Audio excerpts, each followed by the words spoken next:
헌법재판소의 낙태죄 헌법 불합치 판결. 1년 6개월 만에 정부의 법률 개정안이 발표되면서 사회 각계의 논란과 우려가 빗발치고 있다. 6주에서 7주 이상에 썼을 때는 모체에 상당히 위험한 그런 영향을 미치게 되죠. 약물 약대를 허용한다고 말은 했지만은 과연 몇 주까지 허용할지 아주 위험한 지금 그 불장난 같은 그런 그 법조항을 정해놓고 비공식 추산 연간 약 40만 건의 임신 중절 수술. 태어나지도 못한 채 수많은 생명들이 사라지고 있는 지금 한국교회는 어떻게 대처해야 할까? 논란 속 낙태 관련 법안, 한국교회의 대응과 역할에 대해 알아본다.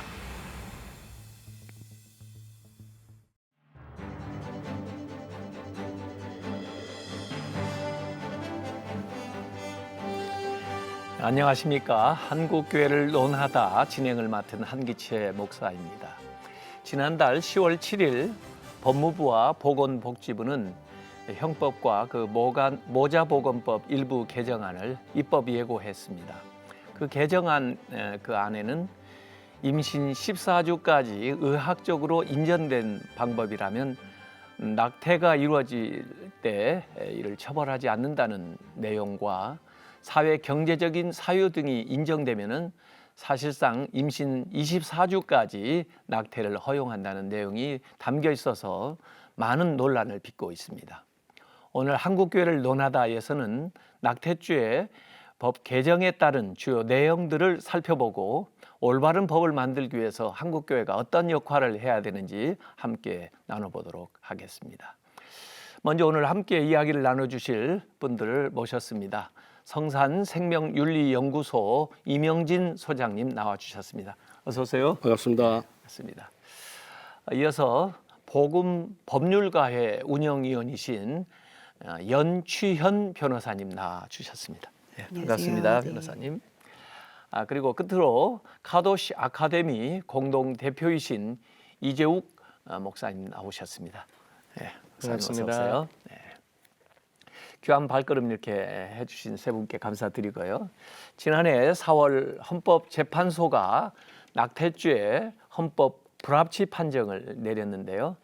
먼저 낙태죄 헌법 불합치 판결 그 배경부터 자세히 알아야 할 것 같습니다. 이에 대해서 그 이명진 소장님께서 좀 설명을 해주시죠. 네, 작년 2019년 4월 11일 날 헌법재판소에서 낙태죄 형법 29조 1항과 270조 1항에 대해서 이제 헌법 불합치 판결을 내었습니다. 다시 말해서 위헌이한 판결인데요.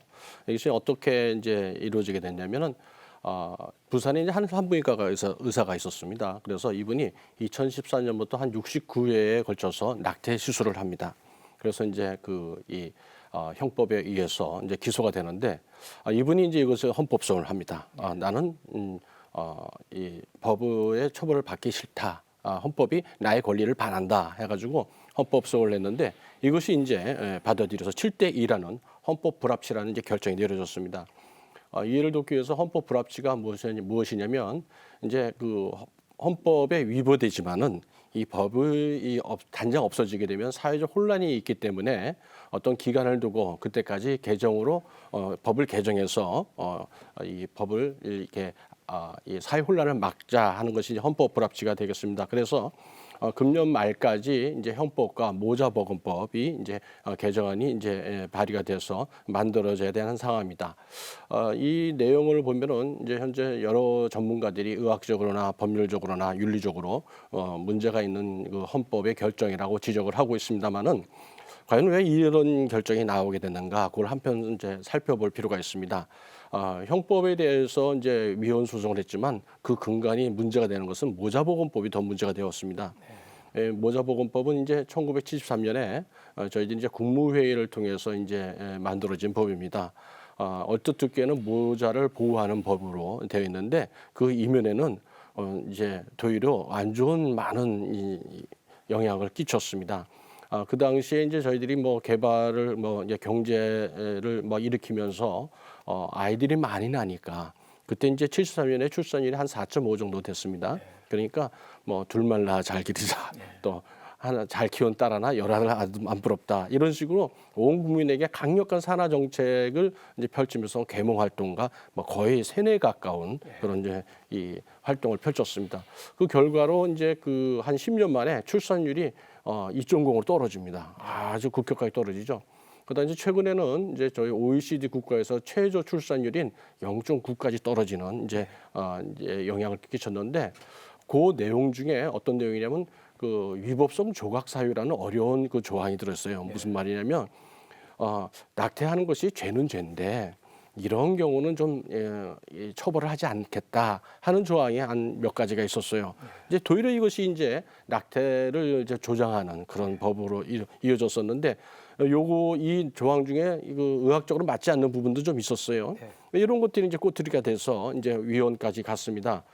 더 문제는 뭐냐면 이제 이런 거를 헌법재판소에서 국민의 생명을 지키는 그러니까 최후의 그 보루가 되겠는데 결정문의 내용이 상당히 좀 합당하지가 않다는 문제입니다.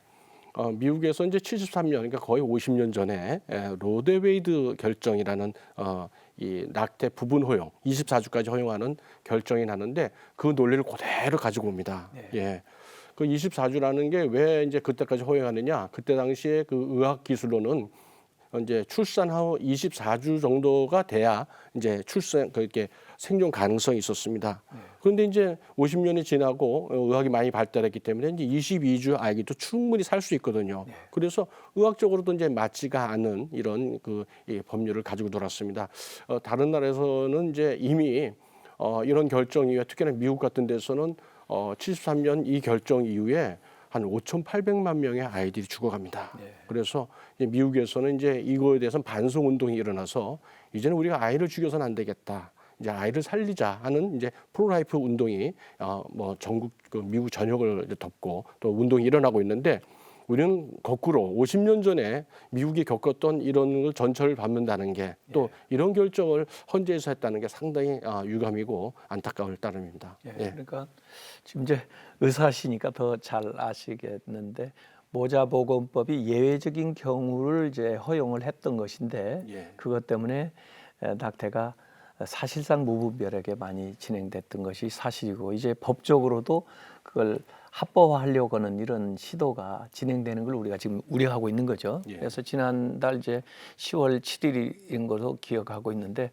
이 법무부는 이제 형법 개정안 또 보건복지부에서는 모자보건법 개정안을 이제 발표를 한 내용인데 이번 이 낙태 관련법 개정안의 그 주요 내용이 무엇인지 이제 법률가로서 우리 연치현 변호사님 좀 말씀을 좀 해주시죠.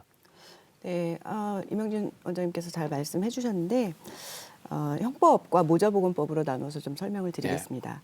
형법에서는 이전에는 낙태는 무조건 처벌되는 범죄였습니다. 그리고 예외적으로 처벌이 면할 수 있는 위법성 조각사유라는 규정을 모자보건법에 두고 있었는데 이번에 정부 법안을 보시면 임신 14주까지는 일단 위법성이 조각되는 형태로 바로 형법에 들어와 있습니다. 그러니까 죄는 죄지만 14주까지는 위법성이 조각된다는 사유를 명시화했고요. 조건이 없습니다. 그리고 두 번째는 24주까지는 예외적인 사유가 있는 경우에 낙태가 허용되도록 정하고 있는데 그 사유 안에 기존의 모자보건법에서 정하고 있었던 강간 등 범죄 행위로 인한 임신인 경우 또 사회 경제적인 사유로 인한 임신인 경우 등을 포함하고 있습니다. 그리고 이 24주간 이내의 낙태의 경우에는 24시간 이내에 24시간 정도의 숙려 기간을 거치고 나면 상담 기관의 상담을 받고 바로 낙태가 가능하도록 절차를 정하고 있는 것이 사회 경제적 사유에 의한 낙태입니다. 그리고 모자보건법에는 이에 대한 세부적인 절차를 정하고 있는데 그중에 가장 먼저 나오는 것이 약물 낙태를 허용하고 있습니다. 그리고 약물 낙태를 허용하고 그다음 미성년자의 경우에도 낙태를 할 수 있는 또 구체적인 절차를 정하면서 부모의 동의 없는 낙태가 가능하도록 상담 기관의 상담 사실 확인서만으로 낙태가 가능하도록 했고 이렇게 낙태에 중요한 영향을 미치는 상담 사실 확인서를 발급할 수 있는 상담 기관이 민간 기관도 정부의 돈을 위탁받아서 운영할 수 있는 형태로 모자보건법에 정하고 있습니다. 또 한 가지 더 말씀드리면 의사분들께서 낙태를 원하지 않으시는 경우가 있는데 이런 원하지 않는 의사에게 낙태를 원하시는 환자분이 오시는 경우에 상담 기관을 어디에 있는지 소개를 해드려야 되는 의무를 부과하고 있어서 사실 낙태를 전면적으로 좀 도와주는 형태로 법이 개정되는 모습을 볼 수가 있습니다. 이게 정부 법률안입니다. 사실 법이 이제 좀 개선되면서 좋아져야 되는데 어떤 면에서 보면 좀 개혁이 되면서 합법적으로 사실은 이 죄가 되는 것들을 그냥 허용하는 그런 방식이 되는 것 같고요. 지금 뭐 14주, 24주 뭐 이런 얘기 하는데 생존에 관련된 것들도 좀 달라지기는 하지만 사실은 기독교적으로는 우리가 수정되는 순간에 생명이 시작되는 것이고 그 다음에 생명의 과정을 이렇게 겪어가는데 뭐 어린아이 기어다니는 아이나 걸어다니는 아이나 뛰어다니는 아이나 노인 돼서 이렇게 지팡이 들고 다니고 같은 생명의 과정이 연속되는 건데 그걸 몇 주로 얘기한다는 것이 곤란하고 사실 요새 이제 DNA 생물학적으로 봐도 수정되는 순간을 생명의 이제 시작으로 보는 거거든요. 그래서 이 기간으로 나눠서 얘기한다는 논의가 상당히 좀 불합리한 그런 면들이 보이는데 우리 이재용 목사님 거기에 대해서 좀 하실 말씀 있으시면. 네, 그 이번 낙태법 관련 개정안에서는요, 그 여성 인권을 이번 정부가 굉장히 중요시하지 않습니까? 예. 근데 이 낙태를 옹호하는 진영도 마찬가지고 이제 그 함께 움직이는 시민 단체들에서 이 여성 인권을 중요시하면서 항상 그들이 요구해왔던 이 남성에 대한 책임 이것이 빠져 있거든요. 예. 그래서 이런 문제가 상당히 좀 아쉬운 부분이다. 그리고 평소에 말해왔던 거하고 좀 너무 다른 부분이다. 사실 생명을 잉태하는 부분에 있어서는 여성 혼자만의 일이 아니죠. 그래서 남성들이 거기 함께 참여했는데 마치 이것을 여성의 문제인 양 모든 책임을 그분들에게 떠넘기는 것들로 인해서 오히려 여성을 더욱더 궁지로 보는 그런 법이 아닌가 이렇게 좀 생각이 됩니다. 네. 그러니까 우리가 이 법안에 대해서 좀 더 자세히 알아야 무조건 반대하는 것보다도 대안을 제시할 수 있고 더 나은 법을 만드는 논의를 할 수가 있을 것 같은데 이 변호사님이시니까 그 개정안에 특별히 우리가 주목해야 될 내용이 무엇인지 또 우려할 점이 무엇인지 좀 얘기를 해주시면 좋을 것 같아요. 목사님 처음에 말씀하신 부분이 가장 우려점입니다. 네. 지금 주수를 기준으로 해서 어느 기간 정도는 무제한 낙태가 허용된다는 것인데 그 무제한 낙태가 허용되는 주수도 14주라는 부분입니다. 2018년에 있었던 통계를 보면 14주 이내에 우리나라의 낙태가 98%가 이루어집니다. 그렇죠. 14주까지 낙태를 허용한다는 것은 사실 낙태죄를 없애는 것과 크게 차이가 없는 상황입니다. 14주가 되면 애들이 이미 심장 박동이 6주부터 발생이 되는데 10주가 되면 벌써 손발이 다 나오고 14주가 되면 이 아이의 모든 생명체의 모습을 다 갖추고 있습니다. 그런 아이를 낙태할 수 있다는 합법적인 권한을 주는 것이고 사실 낙태를 허용하는 대부분의 국가에서는 12주 정도로 우리가 세계적으로 허용하는 국가도 그렇게 많지 않은데 그게 대다수의 국가가 아닌데 허용하더라도 12주 이내로 정하고 있습니다. 근데 가장 최신으로 법을 정하는 우리나라에서 이것을 넘어서고 있다는 것이 문제입니다. 그리고 또 14주라는 기준은 헌법재판소에서는 그 주문에 나오는 것만이 우리에게 반드시 영향을 끼치도록 정해져 있는 의미가 있는데 소수 의견으로 14주 정도를 제시했을 뿐인데 그것이 법으로 합법화된다는 것이 좀 문제가 많이 있고요. 그리고 그 다음에도 여러 가지 있는데 사회 경제적인 사유에 의한 낙태를 허용했다는 것입니다. 이 헌법재판소가 예시로 든 사회 경제적인 사유는 뭐 터울이 많다든가 뭐 남자친구랑 관계를 가졌었는데 헤어졌다던가 이런 사유를 들고 있는데 헌법재판소에서는 사회 경제적인 사유가 있는 경우에 낙태를 해도 될 것인지 말 것인지에 대한 여러 가지 기준을 제시해줘라라고 했는데 이번 법률안에서는 사회 경제적인 사유가 있으면 바로 상담을 받고 낙태를 할 수 있도록 규정을 하고 있습니다.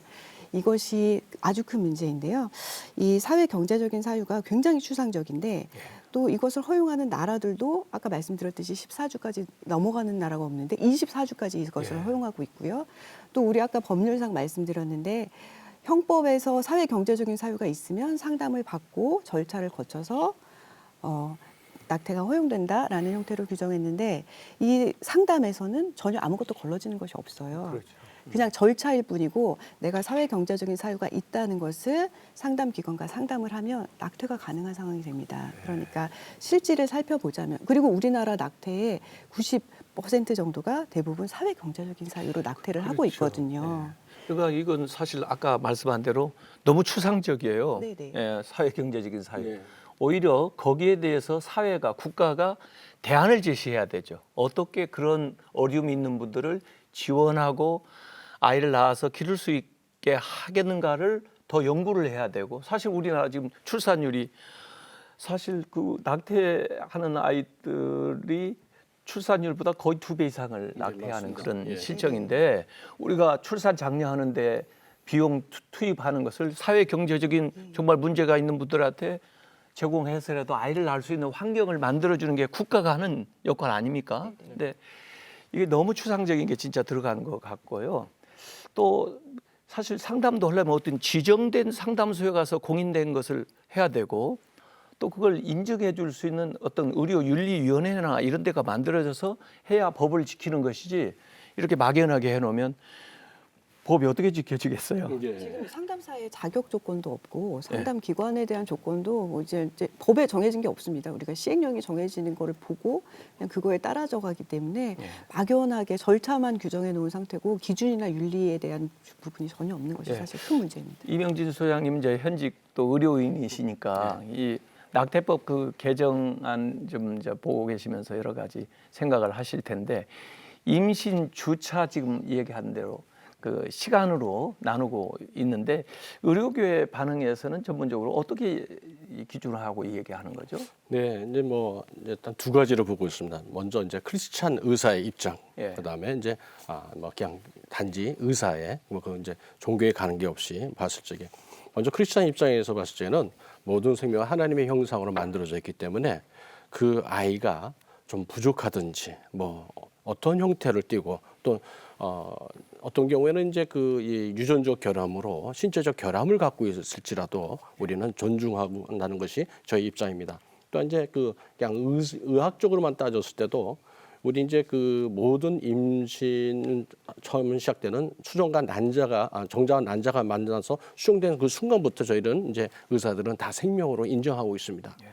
최근에는 이제 그 작년에 미국의 그 시카고 대학의 스티븐 제이콥스 박사가 전 세계의 그 이 처녀군대 기관에 이제 설문을 했어요. 생물학적 전문가들한테도 당신은 언제부터 생명의 시작이라고 생각하십니까? 했더니 약 5,577명 중 96%가 난자와 정자가 수정된 순간입니다 하고 모든 전문가들도 인정하고 있는 상태입니다. 그 성경에서 말하는 딱 거 맞습니다. 일치하네요. 맞습니다. 예. 의학을 전공하고 있지만 모든 의학은 하나님의 창조주상 너무나도 일치하고 있다는 것을 알기 때문에 이렇게 낙태를 저희가 받아들일 수가 없습니다. 특히나 이번 같은 경우는 사회경제적 사유, 목사님께서 잘 지적해 주셨는데 이 경제적 사유는 실제로 돈이 없으면 못 키우겠다 이거거든요. 그런데 저희 나라에서 수년 전까지만 해도 출산 장려 그 예산이 1년에 한 11조가 넘습니다. 예. 이 많은 돈이 제대로만 정책이 이루어진다면 한 생명을 더 구할 수가 있지 않습니까? 우리 아이라는 의식을 가지면 되잖아요. 맞습니다. 우리가 같이 키워야죠.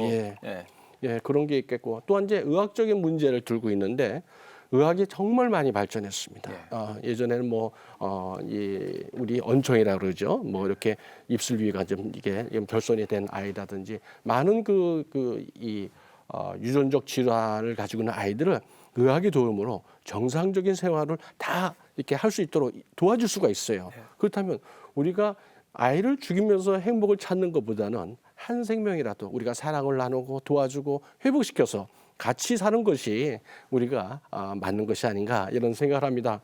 특별히 이제 이번에 이제 들어가 있던 그 중에서 이제 약물 낙태 부분이 들어가 있는데 상당히 참 우려스럽습니다. 이거는 의사의 처방만 가지면 가서 약을 살 수 있는 거예요? 예. 그런데 그 이제 법 조문에는 의학적인 방법 결정에 의한 의사가 처방을 받으면 의사의 처방을 받으면 그런데 저는 이제 이비인후과 의사입니다.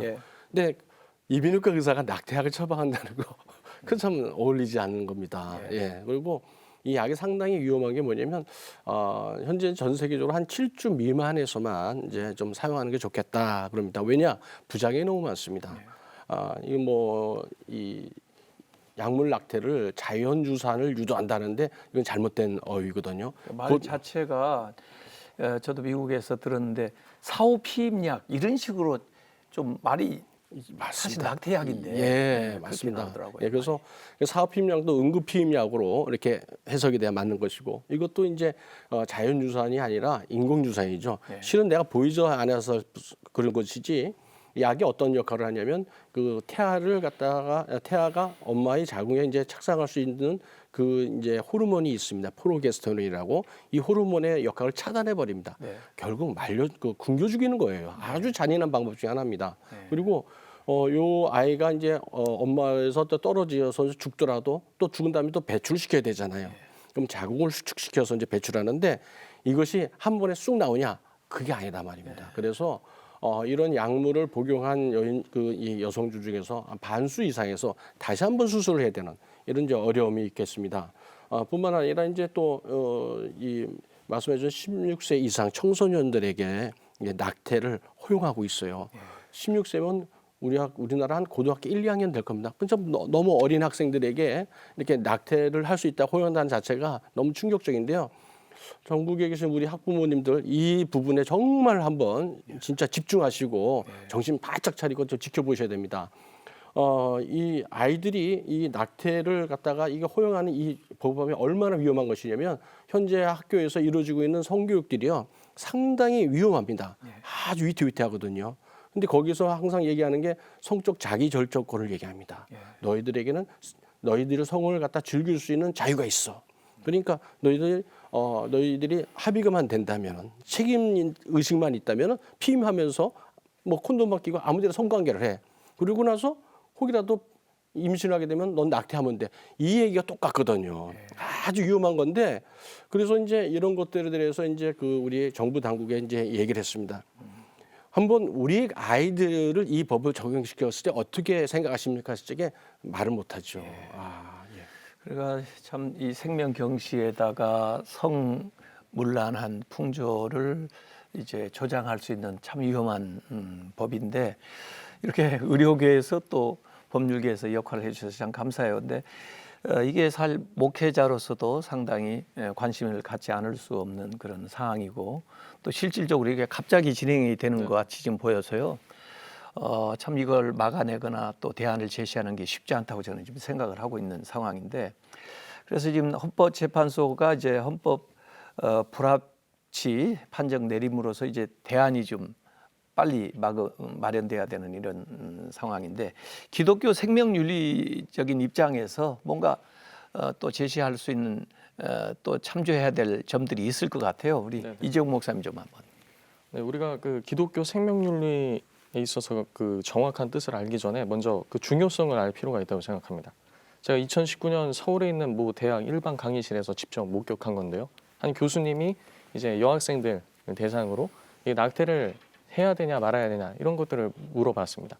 근데 여학생들 전원이 만장일치로 태아의 생명보다 여성의 권리가 우선이다라고 이렇게 외쳤거든요. 근데 학생들 수가 많았기 때문에 그 중에서는 분명히 그리스도인들도 있을 것이라는 것이죠. 그런데 왜 그렇다면 왜 그 친구들이 침묵을 했는가? 바로 이 생명 존중, 이 기독교적 생명 윤리에 대한 그 부재 때문에 이러한 현상들이 나타났다고 봅니다. 제가 자료를 하나 조사했는데요. 2018년 11월에 제출된 보건복지부 이 자료에 따르면요, 1만 명 낙태한 여성에게 물어봤을 때 이 종교 부분을 또 함께 물어봤거든요. 그 보건복지부 자료에 의하면은 우리가 기대하는 바는 그래도 이 생명을 다루는 이 기독교에서 이 낙태율이 낮을 거라고 생각했는데 무교를 제외하면은 기독교가 가장 높다고 나왔습니다. 무교는 61.9%, 우리 기독교인은 19.2%, 불교는 10.4%, 천주교는 8.2%라는 거죠. 그러니까 이 불교보다도 2배가 넘고 그리고 천주교보다도 2.5배가 높은 것이 지금 한국교회의 현실로서 우리 교회의 책임이 너무나도 막중하다고 봅니다. 우리는 이 내부적으로 신앙 고백에서 생명의 주권자가 하나님이십니다라고 말하는 것에 있어서 실패한 결과로서 이런 것이 나온 것이 아닌가. 우리가 말로는 현재 이렇게 생명의 주권자가 하나님이다라고 고백하지만 실제 삶에서 이 데이터들이 부인하고 있다라는 걸 보여주는 거 아닙니까? 그리고 또 다른 자료에서 보면은 오히려 기독교가 이 뭐 거의 불신자의 절반 가까울 정도로 굉장히 높은 데이터들을 많이 보여주고 있는데요. 그래서 우리는 이 생명윤리, 기독교 생명윤리를 속히 교회 안에서 가르치고 되찾아야 할 것으로 보입니다. 그 여성들이 이 임신을 하고 출산하는 것이 이 구약 성경에서도 보면 이 메시아의 그런 나심, 그 구원의 여정 속에서 나오고 있지 않습니까? 예. 구약에서 많은 그런 수태고지들도 나오고요. 예. 그리고 그것을 통해서 이미 뭐 야곱의 그 야곱과 에서 같은 경우에도 뱃속에 있을 때부터 하나님께서 그들을 민족으로 보시고 그리고 마리아하고 그리고 그 엘리사벳이 임신했을 때도 그 뱃속에 있는 그 하나님의 형상들이 있는 그와 같은 것이 너무나도 성경 전반에 거쳐서 얘기하고 있는데 이런 것들을 우리가 설교 시간에 듣고 어렸을 때부터 가르침을 받지만 전혀 삶하고 연결되지 못한다라는 것이 너무나 안타까운 것이라고 생각합니다. 그리고 우리가 이전에 한국 교회가 이 천하보다 귀한 한 영혼이라는 그런 말씀 구절을 외치면서 이 국내 선교뿐만 아니라 해외 선교에서도 앞장섰는데 실질적으로 더 많은 생명들이 죽어가고 있는 이 현실에 대해서 우리가 침묵하고 있었고 그리고 어떤 면에 있어서는 좀 무감각하지 않았나. 근데 그런 것에 대한 우리가 반성과 함께 이 생명 교육 그리고 성경에서 그런 말씀을 전할 때 우리가 더욱 이 시대적 그런 소명을 가지고 이런 부분을 더욱더 부각시켜야 되지 않는가 그런 생각이 듭니다. 그래서 우리 교회 안에서 우선 생명에 대한 인식이 확장이 돼야 되고 지금 성경은 분명히 태아 때부터 또 아까 하나님이 그 태아를 형성하게 할 때부터 섭리와 또 하나님의 위대한 역사가 시작됐거든요. 그래서 사실 목회자들은 모태에서부터 천국까지 토탈 케어를 해야 되거든요. 세상에서 교육을 할 때는 요람에서부터 무덤까지인데 요람이면 너무 늦고 태교를 얘기하잖아요. 그리고 무덤에서 끝나면 너무 슬프잖아요. 천국까지. 그래서 사실 아이를 갖는 그 과정부터 정말 소중하게 임신하고 그 임신한 아이를 기도로 잘 양육해서 그 아이가 세상에 나와가지고 하나님의 역사를 이루어 나가도록 이렇게 우리가 해야 되는데 우리 신앙생활이 거기까지 그동안 못했던 것에 대해서 사실은 회개해야 된다 봅니다. 기독교의 복음은 우리가 잘못할 수도 있죠. 그렇지만 회개해야 되고 또 그분들이 치유를 받아야 되고 은혜 안에서 그러나 지금 우리가 하는 노력은 예방하기 위해서 그런 이제 결과를 만들지 않기 위해서 예방하는 차원. 예방이 안 되면 또 이제 치유를 해야 되고 이런 건데 사실 우리가 선뜻 지금 나서지 못하는 이유 가운데도 참 국가 시책 때문에 그랬든지 이전에 몰라서 그랬든지 이런 낙태한 아픈 경험이 있거든요. 그런데 저는 하나님 앞에 지금이라도 회개하고 치유받아야 된다고 생각을 해요. 그리고 그런 빚진 의식을 가지고 다른 생명들을 지켜주는 생명운동에 더 앞장을 서야 하나님이 원하신다. 그런 생각을 하는데 이 생명연구소도 지금 하고 계시잖아요. 생명연구소. 저희 이제 그 크리스찬 많은 의사들이 있습니다. 그런데 말씀드렸지만 국가에서 너무 산하 제한 정책에 대해서 계몽을 하고 뭐 캠페인을 하고 계몽보다는 캠페인이죠. 세뇌에 가깝게 했기 때문에 하나님을 갖다가 이렇게 잘 믿는 크리스찬이지만서도 낙태가 죄인지 모르고 했던 분들이 너무 많이 계신 거예요. 의사도 있습니다. 그래서 진짜 영향력 있는 한 분의 어떤 말씀이 강단에 선포되는 그 말씀이 성도들이 죄를 짓지 않게 하고 또 회복시킨다는 데서 전적으로 동감합니다. 저희 그 교계 내에서 기독교 내에서 한 반 정도의 가정이 낙태를 경험한 걸로 돼 있어요. 말씀하신 대로 그래서 왜 그랬냐? 대부분 알고는 모르고 지은 죄가 많습니다. 하지만 하나님 앞에서 이것을 말씀하신 대로 회개하고 이것이 회복될 때 이 낙태라는 죄의 멍에를 깨트려 버렸을 적에 이렇게 회복이 되고 또 하나님 나라를 갖다가 전하고 또 하나님 주권을 선포할 수 있는 그런 힘이 생긴다고 생각됩니다. 사실은 아까 남성들 얘기를 했는데 어찌 보면 남성들이 미안하죠. 또 이 모든 짐을 여성들이 짊어지고 있다 보니까 또 그 여성계에서 참 이 낙태죄 폐지 또 프로초이스 우리 이 선택권을 달라 이렇게들 많이 주장을 하시는 것 같아요. 또 그분들에게 참 미안한 마음이 사실은 있어요. 그러나 여성들한테도 사실 낙태를 통해서 오는 피해가 너무 많잖아요. 네, 낙태를 하면 여성의 몸에는 사실 출산에 버금가는 출산보다 더 이상 가는 영향이 있다고들 해요. 그것을 사실 많은 젊은 여성들에게 알려주지 않고 사실 그건 국가에서 이전에 산하 제한 정책을 할 때부터 연결이 된 것 같습니다. 제가 아는 이제 저는 여성으로서 주변에 많은 그런 얘기들을 듣는데 제일 저희가 우리 부모로서 가져야 할 마음 중에 하나는 내 자녀가 원치 않는 임신을 했거나 혹은 아직 결혼을 하기 전에 임신을 하였는데 그때 이제 그 엄마가 내가 과거에 모르고 낙태의 죄를 지었던 것을 회개하는 예들을 종종 봅니다. 저희가 하나님 앞에 깨어지고 낙태의 죄를 호소하는 것이 다만 나의 문제만이 아니라 우리 다음 세대를 위해서 다음 세대가 똑같은 죄의 길을 가지 않도록 하기 위해서 내가 몰랐던 죄라 할지라도 그것을 회개하고 하나님 앞에 자복할 때 우리 다음 세대로는 이 죄의 열매들이 죄의 씨들이 넘어가지 않도록 할 수 있을 것 같습니다. 그 부분. 사실 사회자가 이 얘기를 많이 하면 안 되는데 이 한교총 한국교회 총연합회 제가 상임회장을 맡고 있어요. 그런데 한교총에서도 이 낙태 이 법에 대한 것들이 너무 위중하기 때문에 성명서를 발표했습니다. 그리고 제가 이제 한국 성결교회 연합회 또 대표회장인데 우리 성결교단에서도 성명서를 좀 발표를 했어요. 그리고 어제 사실 한교총 기도회가 모였을 때 생명 존중주의를 정하자. 특별히 이제 예수님 오시는 이제 대림절이 11월 29일부터 시작되거든요. 그때부터 이제 4주간 동안 예수님 오신 것을 우리가 고대하고 기다리다가 이제 성탄절을 맞이하게 되는 건데 예수님도 수태고시부터 시작했잖아요. 저 사실은 그 동정녀니까 혼자 아이를 갖게 된 거 아니에요. 얼마나 어려운 조건입니까? 예. 근데 하여간 그 생명에 대한 인식을 우리가 해보자. 세례요한 같은 인물이 태어날 수 있다. 맞습니다. 사무엘 같은 인물이 태어날 수 있다. 이런 거죠. 그래서 11월 29일을 우리 생명 존중 주일로 지키고 저희 교단부터 해서 한국교회가 같이 지키고 그때 정말 교회 앞에 성도들에게 생명 존중 운동을 일으키기 위해서 생명에 대한 설교를 하자. 그 가운데는 생태계 보존에 대한 이야기도 있고요. 요새 한국 낙태율도 OECD 1위지만 자살률도 OECD 1위예요.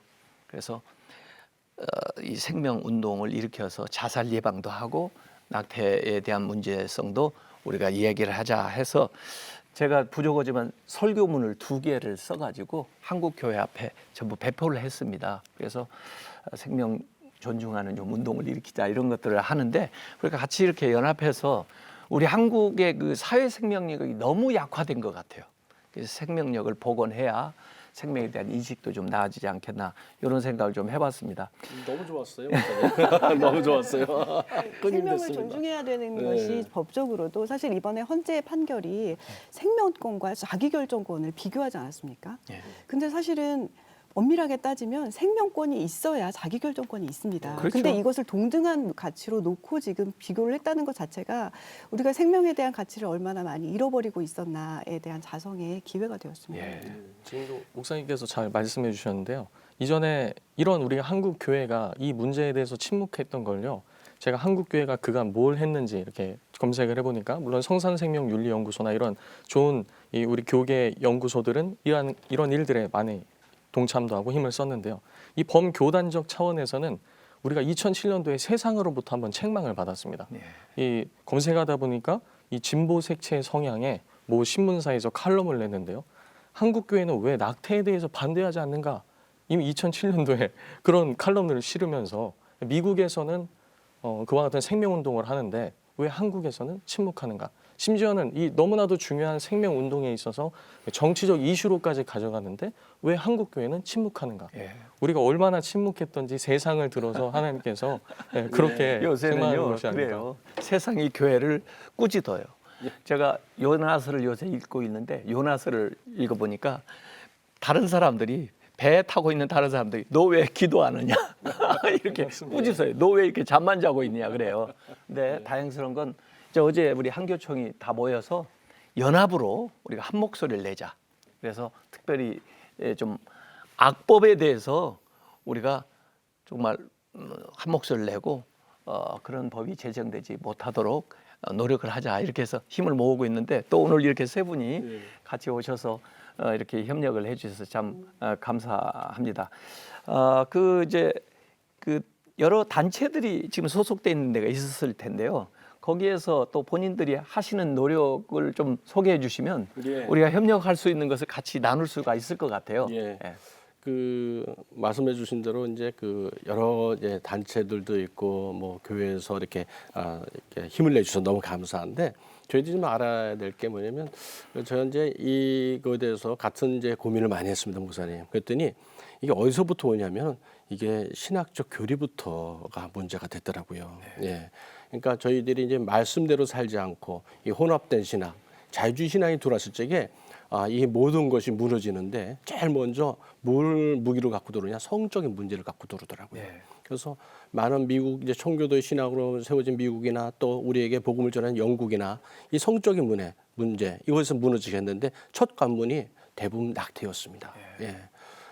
영국 같은 경우에도 68년에 24주까지 낙태를 허용합니다. 그리고 불과 10년 후에 이제 시험관 아기라는 이제 뭐 난임 부부에게 큰 희소식이겠지만은 시험관 아기가 탄생하는데 올바른 기독교 윤리나 교리가 바로 세워지지 않은 상태에서 시험관 아기가 들어오니까 대리모가 돌아버렸어요.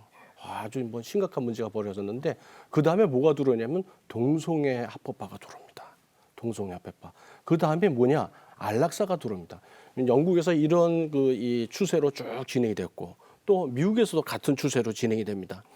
최근에 우리 차별금지법 때문에 저희들이 열심히 또 이렇게 막기 위해서 노력을 하고 있는데 차별금지법이 왜 들어왔냐면 저는 그렇게 판단합니다. 모든 인간에게 하나님이 주신 양심이 있는데 당신들 낙태하면 안 됩니다. 하나님이 창조 질서를 거스린 죄를 짓지 마시라 하니까 듣기가 싫거든요. 저 사람 입을 막고 싶다. 재갈을 물려야겠다. 벌을 줘야겠다. 법으로 만들어야겠다. 이게 바로 차별금지법입니다.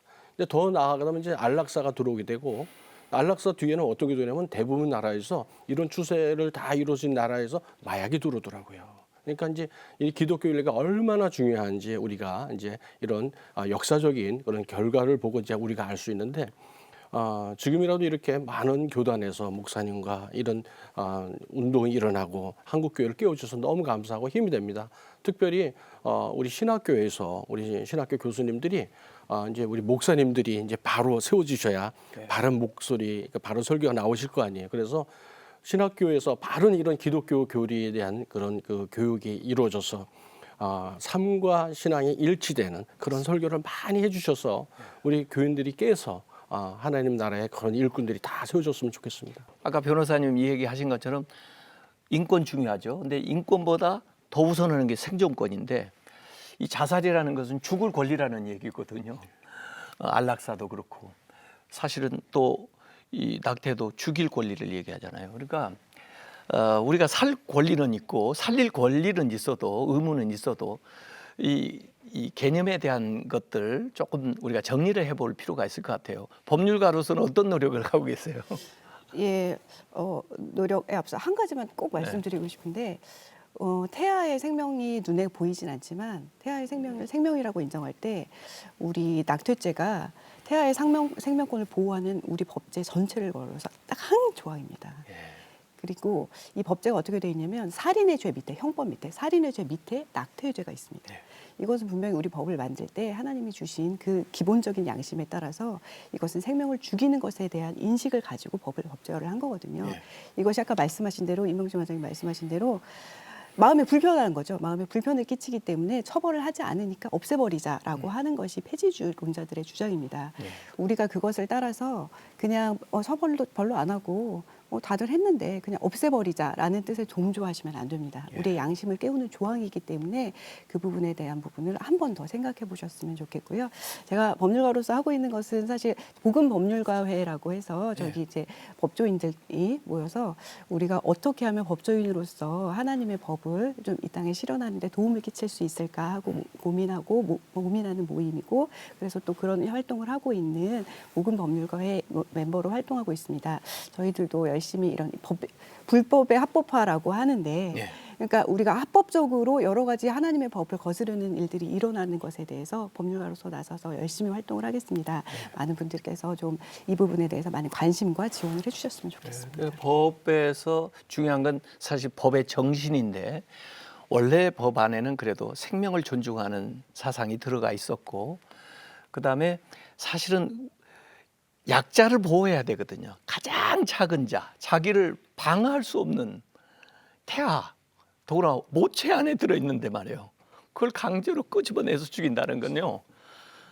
문명 세계에서 있을 수 없는 일이라고 저는 생각해요. 그래서 이 아이들을 보호하는 일에 우리가 앞장서는 것이 법의 정신이고 좋은 법이고 또 하나님 우리에게 주신 사명인 것 같아요. 카도시 거룩이라는 말인데 네. 그쪽에서 하는 사역이 뭐예요? 네, 저희가 내놓은 슬로건은 세상 가운데 거룩을 외치다입니다. 그래서 세상은 하나님의 일에 대해서 그리고 하나님의 역사에 대해서 대변하지 못하지만 우리 믿는 자들은 할 수 있다라는 것이죠. 그래서 아까 전에 이명진 소장님 말씀하신 것처럼 성문제, 뭐 생명윤리, 동성애 이런 것들이 이제 교리에서 문제가 있기 때문에 또 발생된 것이라고도 보고요.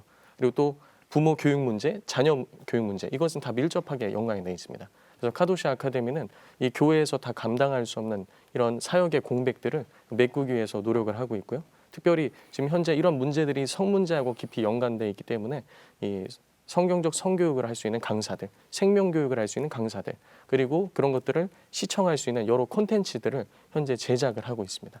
네, 지금은 또 무료 강사 과정도 하고 있거든요. 네, 카도시 아카데미 홈페이지 들어오시면 또 안내를 받으실 수 있습니다. 이런 좀 시민 운동을 좀 우리가 잘 일으켰으면 좋겠습니다. 시간이 이제 거의 마무리될 시점이라서요. 끝으로 그 생명 존중 운동을 위해서 한국 교회가 좀 해야 될 역할 좀 말씀해 주시면 좋을 것 같아요. 예. 이명주 소장님.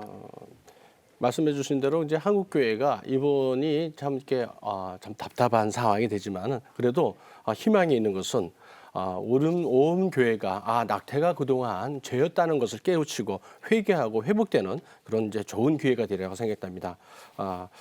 우리가 행함이 없는 믿음은 죽은 것이라 그랬습니다. 그래서 우리가 목사님들께서 이렇게 많이 힘써 주시고 알려 주시는 대로 생명을 존중하는데 저희들이 어떤 행동이 있어야 될 것 같고요. 하지만 또 하나 그와 함께 우리가 사랑이 없는 어떤 진리의 주장은 폭력이 될 수 있기 때문에 이렇게 상처받은 분들을 회복시키고 또 잘못하는 분들을 갖다가 돌아오게 하는데 저희들이 어떤 사명이 있지 않나 생각됩니다. 그래서 이번에 이제 오늘 이제 10시에 이제 그나마 저희 측에 좀 이렇게 뜻을 담은 법안이 또 발의가 됩니다. 그래서 이를 위해서 같이 한번 힘을 모아주시고 특별히 이제 문화사역에서도 언플랜드라는 영화가 있습니다, 목사님. 그래서 이 낙태의 위험성을 알리는 영화인데 이제 12월 초에 이제 저희들 상영이 됩니다. 그래서 언플랜드 영화 여러분들 많이 검색해 보시고 많이 상영을 이제 방청을 이제 봐주셨으면 좋겠습니다. 연 변호사님도 짧게. 네, 저는 예수님도 태아로 오셨다. 그리고 우리 하나님이 동물들도 낳자마자 걷게 하시는데 왜 사람을 모체 안에 두시고 창조를 하셨을까 생각해 볼 때 그것은 우리에게 사랑을 가르쳐 주시기 위함이 아닐까 싶습니다. 지금 어느 때보다도 사랑이 필요할 때가 아닌가 합니다. 이 목사님. 네, 한국 교회가 이제는 생명운동에 앞장서야 된다고 생각합니다. 이전에 과거의 그런 잘못들은 이제 하나님 앞에서 회개하고 다시 이제 회복하고 이제는 생명운동으로 나아가고요. 더욱 이제 교육에 힘써서 이 생명 교육이 꼽힐 수 있도록 그걸 통해서 하나님의 그런 생명 문화가 꼽힐 수 있도록 한국 교회가 애써야 된다고 생각합니다. 지금 동물과 달리 인간은 이제 10개월 동안에 이 모체에 있는 기간을 지금 말씀하셨는데 저는 그만큼 소중하기 때문에 또 어머니하고 그런 관계를 가지면서 아이가 세상에 나올 준비를 할 수 있는 은혜의 기간을 줬다고 보는데 그 기간을 우리가 더 잘 이렇게 보낼 수 있도록 사회적으로 좀 노력을 하고 제도적으로도 좀 잘 마련을 해서 우리 생명운동을 일으키는데 우리 기독교가 좀 앞장을 서 주었으면 좋겠습니다. 네, 오늘 한국교회를 논하다에서는 낙태죄 법률 개정안에 따른 주요 내용들을 살펴봤습니다. 거기에 따라서 기독교 생명 존중의 그 가치를 지켜내기 위해서 한국교회는 어떤 역할을 해야 되는지 이야기를 나눠봤습니다. 생명의 주권자는 인간이 아니고 하나님이십니다.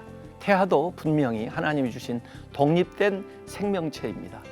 한국 사회가 그동안 낙태에 대해서 잘못 알고 있었던 부분들을 이번 기회를 통해서 좀 새롭게 인식을 했으면 좋겠습니다. 우리 기독교가 생명의 존중을 이 땅에 좀 알리고 생명 운동을 일으키는데 더 적극적으로 앞장서서 나서는 그런 기회가 되기를 기대합니다. 한국교회를 논하다 오늘 순서 여기서 마치겠습니다. 함께해 주신 여러분 감사합니다.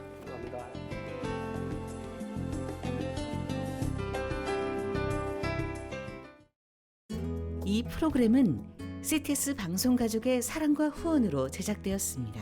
후원전화 02-6333-1003번, ARS 060-808-1004번으로 전화주세요.